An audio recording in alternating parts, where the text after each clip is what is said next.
சற்று முன் கிடைக்கப்பெற்ற மிக மிக முக்கியமான செய்தி ஒன்று வெளியாகி உள்ளது. அதிமுகவின் செயற்குழு பொதுக்குழு கூட்டத்தில் 16 தீர்மானங்கள் நிறைவேற்றப்பட்டிருப்பதாகவும், கிட்டத்தட்ட எடப்பாடி பழனிசாமி அவர்கள் மனம் மாறுகிறாரா, அதிமுகவில் மீண்டும் ஓபிஎஸ், சசிகலா, டிடிவி தினகரன் இணைய போகிறார்களா என்பதையும், 16 தீர்மானங்கள் என்ன என்பதையும் இந்த வீடியோவில் முழுமையாக தெளிவாக நாம் பார்க்க போகிறோம். அவைத்தலைவர் தமிழ்மகன் உசைன் அவர்கள் உடல்நலக்குறைவின் காரணமாக இருப்பதால் தற்காலிக அவைத்தலைவராக கே.பி. பொன்னுசாமி அவர்களது தலைமையில் இந்த தீர்மானம் நடைபெற்றுள்ளது. பொதுக்குழு நடைபெற்றுள்ளது.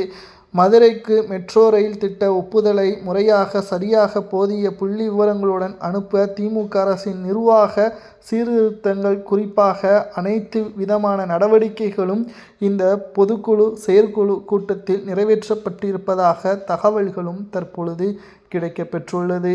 அதாவது 2/5/2025 அன்று நடைபெற்ற கழக செயற்குழு கூட்டத்தில் அங்கீகாரம் அளித்து நிறைவேற்றப்பட்ட தீர்மானத்திற்கு இந்த பொதுக்குழு முழு மனதுடன் ஒப்புதல் அளிக்கிறது. கழகத்தின் தலைமையிலான கூட்டணியில் இடம்பெறும் கட்சி குறித்து முடிவெடுக்கும் முழு அதிகாரம் எடப்பாடி பழனிசாமிற்கு அளிக்கப்பட்டுள்ளது. கோவைக்கும் மதுரைக்கும் மெட்ரோ ரயில் திட்ட ஒப்புதலை முறையாக, சரியாக, போதிய புள்ளி விவரங்களுடன் அனுப்பாத திமுக அரசின் நிர்வாக திறமையற்ற போக்கிற்கு கண்டனம். சேலம், கோவை, மதுரை ஆகிய மிக முக்கியமான மாநகரங்களில் பாஸ்போர்ட் அமைக்க வலியுறுத்தப்பட்டுள்ளது. ஆண்டுதோறும் வடகிழக்கு பருவமழையின் போது தொடர் மழை, கனமழை, வெள்ளம், புயல், காற்று போன்ற இயற்கை பேரிடர் ஏற்படும் போதும் இயற்கை பேரிடரை பாதுகாக்க எதிர்கொள்ளவும் மக்களை பாதுகாப்பதிலும் ஸ்டாலின் திமுக அரசு தொடர்ந்து தோல்வியடைந்து வருவதாகவும், வாக்குறுதியை நிலைநிறுத்தும் வாக்குப்பதிவு முறையாகவும் சரியாகவும்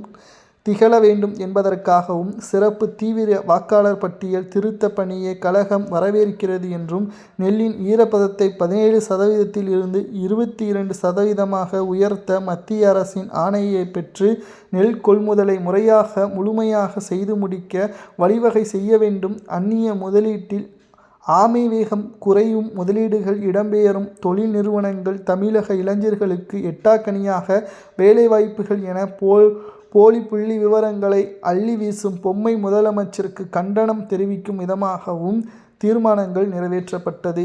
ஆனால் எதிர்பார்த்த அளவில் ஓபிஎஸ், சசிகலா, டிடிவி தினகரன் பற்றி எந்த ஒரு தீர்மானங்களும் நிறைவேற்றப்படவில்லை. இதனால் தொண்டர்கள் அதிருப்தி அடைந்துள்ளனர். 16 தீர்மானங்கள் மக்களை ஏமாற்றும் விதமாக, தொண்டர்களை